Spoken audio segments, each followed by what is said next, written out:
Check for understanding overview.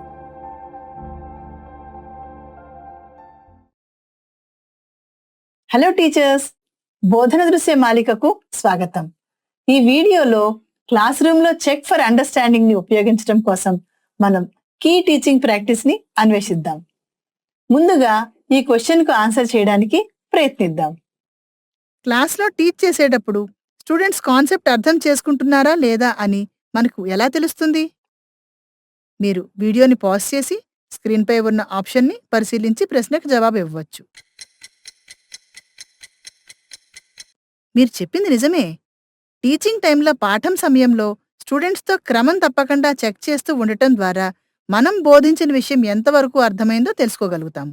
స్టూడెంట్స్ని class రూమ్లో రెగ్యులర్గా చెక్ చేయటం అనేది క్లాస్ రూమ్ ఇన్స్ట్రక్షనల్ ప్రాక్టీస్లో చాలా ముఖ్యమైన భాగం. ఈ వీడియోలో మన దృష్టి చెక్ ఫర్ అండర్స్టాండింగ్ అనే బోధనా పద్ధతిపై ఉంటుంది. ఈ వీడియో ముగిసే సమయానికి మీరు ఈ క్రింది విషయాలను తెలుసుకోవచ్చు. చెక్ ఫర్ అండర్స్టాండింగ్ తరగతి గదిలో ఎందుకు ముఖ్యం అనేది వివరించగలరు. చెక్ ఫర్ అండర్స్టాండింగ్కి సంబంధించిన ముఖ్యమైన బోధనా పద్ధతులను గుర్తించగలరు. చెక్ ఫర్ అండర్స్టాండింగ్ని CFU అని కూడా అంటారు. ఇది టీచర్స్ రెగ్యులర్గా టీచింగ్ చేసేటప్పుడు లెసన్ మధ్యలో పాజ్ చేసి స్టూడెంట్కు అర్థం అవుతుందా లేదా అని తెలుసుకోవటం. ఈ ప్రక్రియ స్టూడెంట్స్ ఆ సమయంలో నేర్చుకుంటున్న కాన్సెప్ట్, స్కిల్స్ మరియు యాటిట్యూడ్స్పై ఎంతవరకు పట్టు సాధిస్తున్నారో ఒక తక్షణ స్నాప్షాట్ తీసుకున్నట్లుగా ఉంటుంది. CFU అనేది సింపుల్ మరియు క్విక్గా జరగగలవు. అవి స్టూడెంట్స్పై ఒత్తిడిని పెంచవు. ఒక ప్రశ్న అడగటం, ఒక పోలింగ్ చేయించటం లేదా స్టూడెంట్స్ అర్థం చేసుకున్నారనే భావంతో థమ్సప్ చూపించమని అడగటం కూడా ఈ ప్రక్రియలో ఒక భాగమవుతుంది. CFU ఇంపార్టెంట్ ఎందుకంటే అది టీచింగ్ చేస్తున్నప్పుడు స్టూడెంట్స్ ట్రాక్లో ఉన్నారో లేదో చూడటానికి టీచర్స్కు సహాయపడతాయి.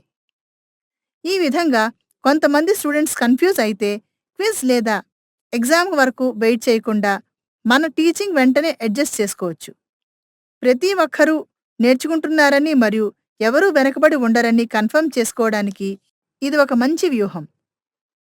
CFUలను ఉపయోగించటం వల్ల స్టూడెంట్స్ తమకు తెలిసిన విషయాలను చెప్పడంలో లేదా అవసరమైనప్పుడు సహాయం అడగటంలో సౌకర్యంగా భావించే అనుకూలమైన అభ్యాస వాతావరణాన్ని సృష్టించవచ్చు. క్లాస్ రూమ్ టీచింగ్ టైంలో చెక్ ఫర్ అండర్స్టాండింగ్లో భాగంగా 3 కీ టీచింగ్ ప్రాక్టీసెస్ ఉన్నాయి.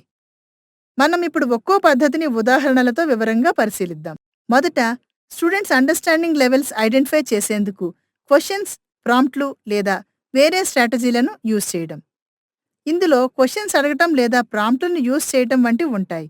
తద్వారా క్లాస్ రూమ్లోని స్టూడెంట్స్ కాన్సెప్ట్ని ఎంత బాగా అర్థం చేసుకుంటున్నారో మనకి తెలుస్తుంది. ఉదాహరణకు, డిఫరెంట్ డినామినేటర్స్తో ఫ్రాక్షన్స్ ఎలా యాడ్ చేయాలో ఎక్స్ప్లెయిన్ చేసిన తర్వాత టీచర్ మీలో ఎంతమంది 1/4 అండ్ 1/3ని యాడ్ చేసి స్టెప్స్ ఎక్స్ప్లెయిన్ చేయగలరు అని అడగవచ్చు.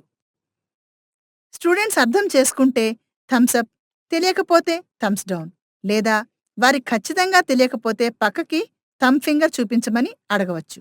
మరో ఉదాహరణ ఏంటంటే, డిఫరెంట్ స్టేట్స్ ఆఫ్ మ్యాటర్లను టీచ్ చేసిన తర్వాత టీచర్ ఇలా అడగవచ్చు: ఏ స్టేట్ ఆఫ్ మ్యాటర్ పార్టికల్స్ని దగ్గరగా కలిగి ఉంటుంది? మీ నోట్బుక్స్లో ఆన్సర్ రాసి నాకు చూపించడానికి మీ నోట్బుక్ పైకెత్తి చూపించండి.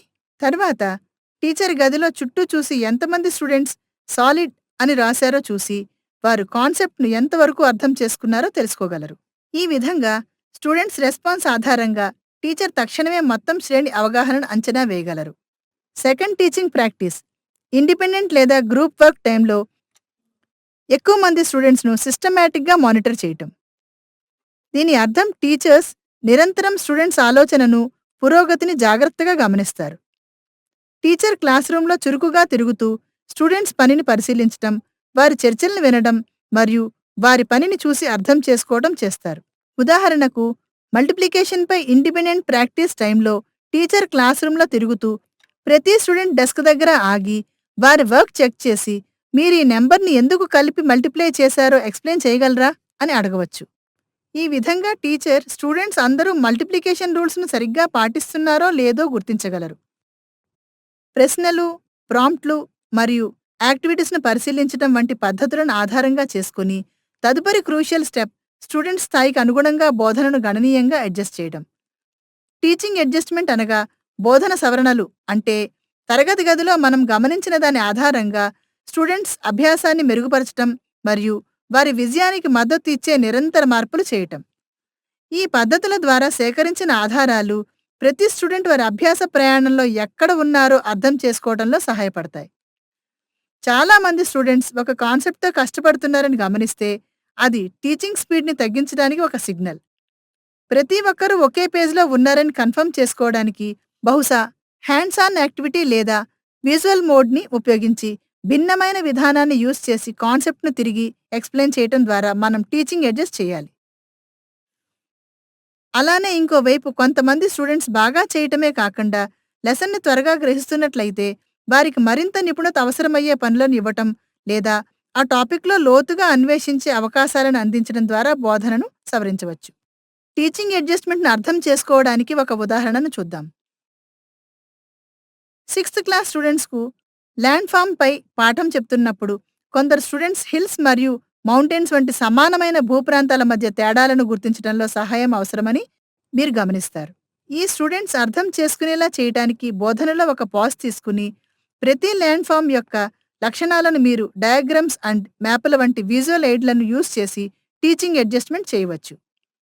అదనంగా వారి అర్థాన్ని మరింత బలపరచడానికి మట్టి ఉపయోగించి వివిధ భూప్రాంతాల నమూనాలను తయారు చేయటం వంటి హ్యాండ్స్ ఆన్ యాక్టివిటీని అందించవచ్చు. ఈ వీడియో చివరికి వచ్చాం. మనం చర్చించిన అంశాలను ఒకసారి మళ్ళీ గుర్తు చేసుకుందాం. ముందుగా చెక్ ఫర్ అండర్స్టాండింగ్ యొక్క అర్థం మరియు దాన్ని రోజువారీ బోధనా విధానంలో ఎలా ఇంటిగ్రేట్ చేయాలన్న విషయాన్ని తెలుసుకున్నాం. తర్వాత క్లాస్ రూమ్లో CFU అంశాన్ని సమర్థవంతంగా అమలు చేయడానికి 4 ముఖ్యమైన బోధనా పద్ధతులను పరిశీలించాము. తదుపరి వీడియోలో ఈ పద్ధతులన్నీ క్లాస్ రూమ్లో ఎలా అమలు చేయాలో వివిధ స్ట్రాటజీలను పరిశీలిస్తాం. Thank you.